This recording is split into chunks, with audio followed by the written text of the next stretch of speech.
लाडक्या बहिणींसाठी आनंदाची बातमी आहे। मे महिन्याचा हप्ता आता लवकरच जमा होणार आहे। महिला बालविकास मंत्री आदिती तटकरे यांनी ही माहिती दिली आहे। लाडक्या बहिणींसाठी आनंदाची बातमी आहे। मे महिन्याचा हप्ता कधी जमा होणार या प्रतीक्षेत असलेल्या लाडक्या बहिणींसाठी ही आनंदाची बातमी। मे महिन्याचा हप्ता आता लवकरच जमा होणार आहे।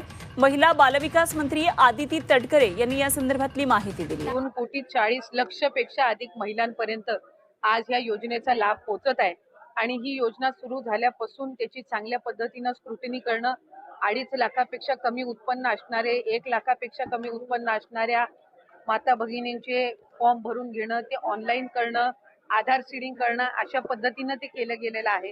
त्याच्यामुळे कुठेही स्क्रुटिनी ही 2.5 कोटी महिलांची किंवा लाभार्थ्यांची होणं हे शक्यही नाहीये आणि ते करणंही नाहीये, कारण आज त्या महिला 5 महिन्यापासून लाभ घेत आहेत। एक आणि दुसरी गोष्ट म्हणजे कोणाची जर तक्रार त्या संदर्भामध्ये पुढं मागं कधीही, म्हणजे आज मी आमदार म्हणून आपल्या सर्वांसोबत संवाद साधत आहे, मंत्री म्हणून मी त्या विभागाचं काम केलेलं आहे, पुढं मागं कधीही तक्रार जर आली तर त्या संदर्भातला जो काही तेवढ्या पुरतची स्क्रुटिनी करण्याचा, म्हणजे उदाहरणार्थ एखाद्या XYZ जिल्ह्यातल्या 100 लाभार्थ्यांबद्दल जर तक्रार झाली तर त्या 100 लाभार्थ्यांपुरतं ची चौकशी करायची किंवा नाही हा सुद्धा, किंवा स्क्रुटिनी करायची किंवा नाही हा सुद्धा निर्णय हा शासन जर तशा पद्धतीचं कधी काही घडलं किंवा आलं तर त्या संदर्भामध्ये घेण्यात येईल।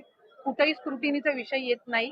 लाभार्थ्यांना त्यांच्या जो काही लाभाचं वाटप आहे किंवा डीबीटी आहे हे ज्या वेळेला राज्याचे मुख्यमंत्री देवेंद्रजी फडणवीस साहेब, उपमुख्यमंत्री एकनाथजी शिंदे साहेब आणि त्यांच्या मंत्रिमंडळामध्ये किंवा मीटिंगमध्ये ज्या वेळेला तशा पद्धतीच्या सूचना दिल्या जातील त्या पद्धतीनं पुढचं डीबीटी हे निश्चितपणाने होईल।